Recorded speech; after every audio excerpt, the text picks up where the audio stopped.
주말에 제가 커뮤니티에 글을 하나 올렸습니다. 누리엘 루빈이 뉴욕대 교수가 올해 안에 막기 힘든 거대한 스태그플레이션 경제 위기가 온다. 이렇게 말을 했지요.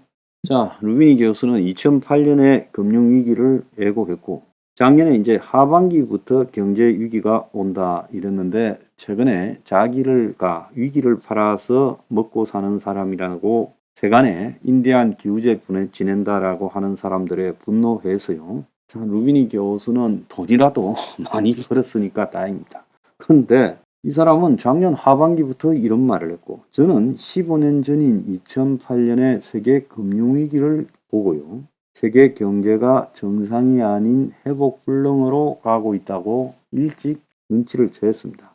이후 위기 회복을 위해 양적 완화라는 명분하에 엄청난 화폐를 발행하고 있는데, 그 화폐 남발로 인한 마치 체면 효과로 겉으로 경제가 회복된 것처럼 보였지만은 이후 긴축에 들어가서 테이퍼링이라고 화폐의 발행량을 줄이기 시작하니까, 자, 양적 완화를 갖다가 줄이기 시작하니까 곧바로 경제가 위축이 되기 시작했습니다. 결국 지나친 투기와 자동화, 신자유주의 등으로 경제는 대공황 같은 상황으로 치닫고 있어서 이미 거품이 너무 커졌고, 그 거품이 붕괴되면서 경제가 급격하게 침체를 겪게 되는 그 계기가 올 거라고 추정해 왔습니다. 그냥 이렇게 한 게 아니라 저는 2008년 이후에 나온 의미 있는 경제 관련 주장이나 서적 논문들을 대부분 봤습니다.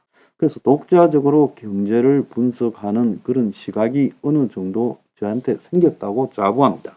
그래서 뭐 수치나 통계 이런 걸로 경제학을 하는 게 아니고, 그냥 경제 원론으로 경제학을 하는 게 아니라, 경제학은 경제 원론이나 수학 통계하고 벗어났어요. 경제 자체에 사기술이 도입되면 곧바로 무너질 수밖에 없다라고 생각했고요. 그래서 코로나 대공황 포퓰리즘 대재앙 시대의 생존 전략 서포 15자라는 책에서 대공황이 올 수밖에 없다, 코로나 이후에 이야기를 했고, 코로나 때 어마어마한 재정 살포를 했습니다. 금융위기 때 재정 살포는 비교가 되지 않는요. 이때 달러를 남발한 것이 결국은 지금 문제가 되어가지고 잡기 힘든 인플레를 유발했고, 경기는 극단적인 침체, 거품 붕괴를 겪어야 인플레가 잡히는 그런 상황이 될 수밖에 없다. 그래서 이제 그런 거품 붕괴가 꺼지는 것이 결국 초거대 스태그플레이션이 오는 것이다 라고 봅니다. 지금 루비니 교수가 이걸 지적했죠. 이게 대공황2라고 볼 수 있어요.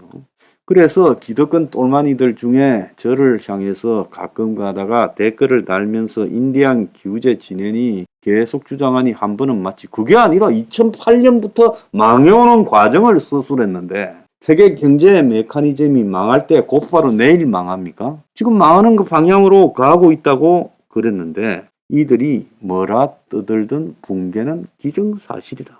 그래서 세상에 거대한 붕괴가 올 때는 한 번에 오는 게 아니라 서서히 진행되면서 붕괴로 가게 되죠. 자, 비아냥 그리고 듣지 않고 뭐 경제가 뭐 올 하반기에 회복되니, 올해 무역이 회복되니, 또 더 나아가서 내년에 부동산이 회복되니, 이런 이야기를 들으면서 저는 가스로움을 금할 수 없고, 한국은행 총재, 청와대 경제수석, 그리고 재경부 장관 등이 이야기하는 경제 회복 운운이나 뭐 안개가 어쩌고 저쩌고 하는 거나 상고하저나, 그리고 결국은 무역이 회복된다는 이런 논리나 주장에 정말 이 사람들이 기원도 모른다고 생각이 들고 있습니다. 자, 그래서 붕괴는 온다라는 것이 제 생각입니다. 그런데 보니까 이 루비니 교수가 열이 좀 받았어요.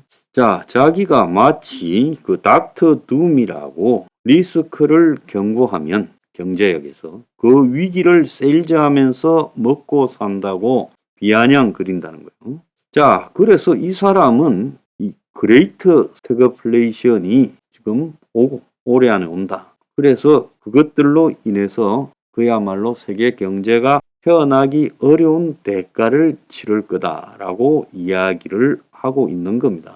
자, 이 사람의 지금 그레이터 스태그플레이션이라는 것이 이제 결국은 스태그플레이션형 퍼펙트 스톰이다라고도 해석이 되는데요. 자, 스태그플레이션이라고 하는 것은 이 물가는 올라가고 불황은 지속되는 것입니다. 그래서 우리가 흔히 이 그냥 불황으로 보자면 물가가 내려가면서 불황이 지속되는데 불황 속에서 물가가 상승하는 그레이트 스태그플레이션이 올 거다라고 말을 하고 있어요.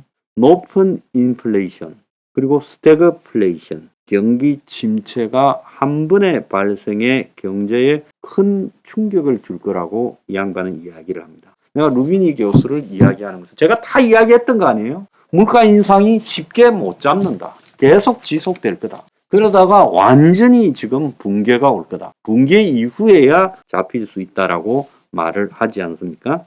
그리고 경기 침체가 극심한데 이 경기 침체를 현재 미국이 파악하지 못하고 있다는 게 핵심입니다.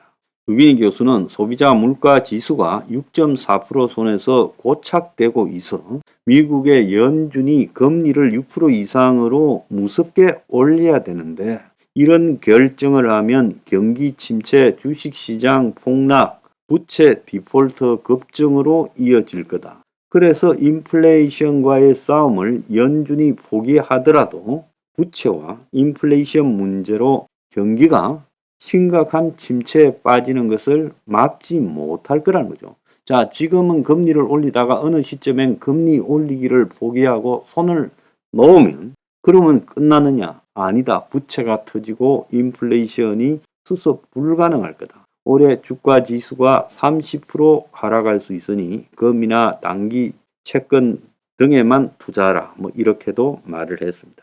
2008년의 금융위기보다 더 큰 위기가 다가오고 70년대 오일 쇼크 때 나타난 스태그플레이션보다 더 심각하다. 자, 이게 지금 이 루비니 교수 지적이에요. 자, 2008년의 금융위기는 부채에서 발견된 부채 위기죠. 70년대 오일 쇼크는 전형적으로 이 공급 측면에서의 물가 상승, 오일 가격 상승으로 인한 물가 인상과 불황 지속이었죠. 그래서 루비니 교수가 지금 스태그플레이션을 비롯한 복합적 위기가 세계 경제를 짓누를 것이다.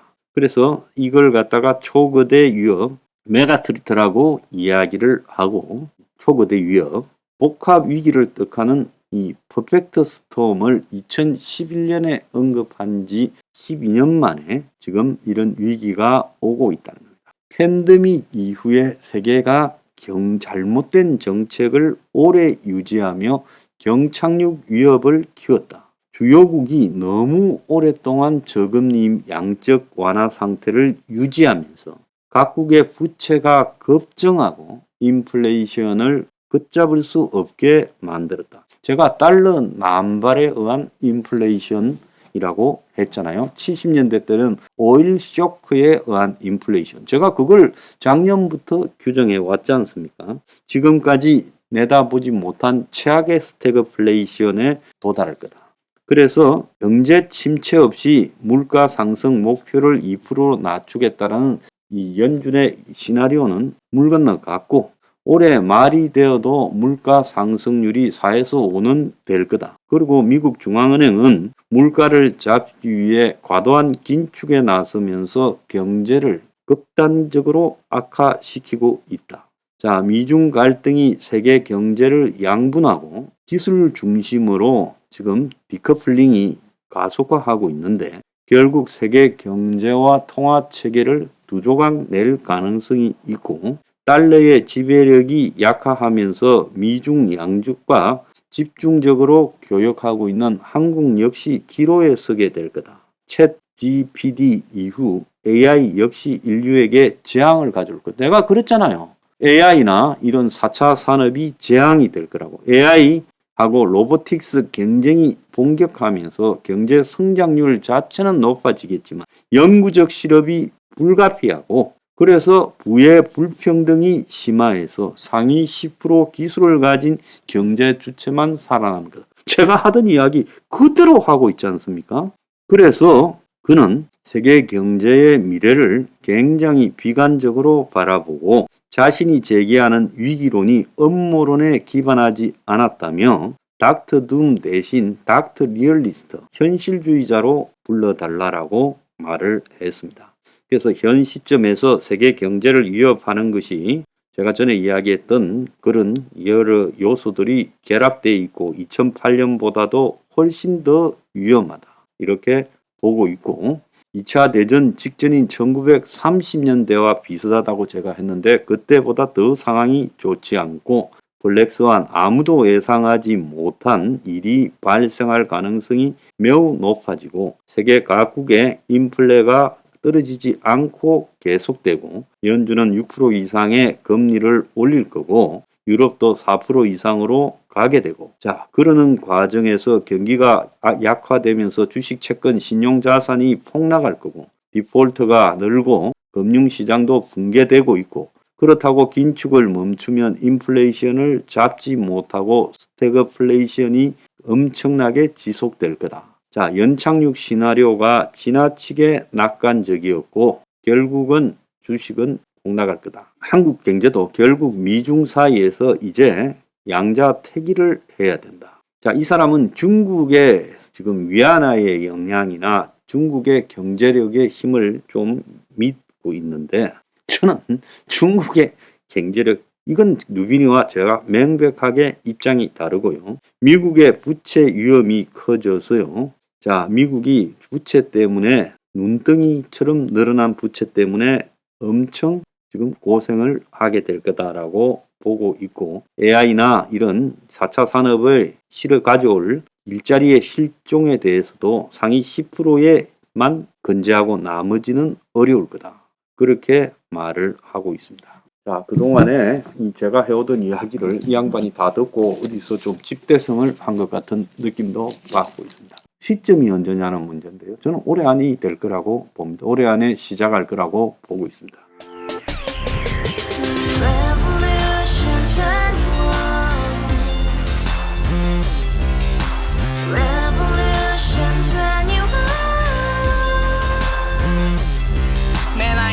월세 30 코인 빚만 300 서울에 온 지 벌써 10년 아둥바둥 버텼지만 여전히 난 반지 하에 제왕 곰팡이 연문제약 내비랭 깡통망통 완전히 폭망 90원 창문만큼 작아진 내 꿈 연애 결혼 내 집 모든 게 헛꿈 1년 전 떠난 여친 울며 말했지 같이 써봤자 평생 가본 게 꼭꼭꼭라지 가바후스 700 나도 소유주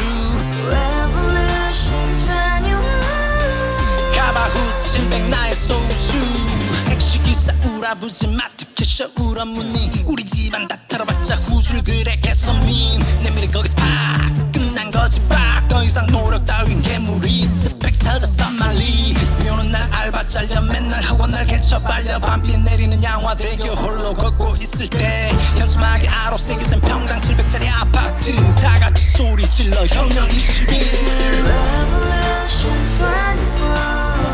가바후스 700 나도 소유주 가바후스 700 나의 소주 Together in the house, brand new day, and your dream had just begun. Revolution 21, only hope and happiness. 너의 곁에 내가 영원히 함께. 지금까지 정치인들 입만 열면 찝찝찝 개소리 멍멍멍 쳐다 하면 뻥 잘난 부모 만나 잘난 학교 나오면 뭐하나 우동살이 꽉 찬 대가리 깡통 소리 통통 저 푸른 초원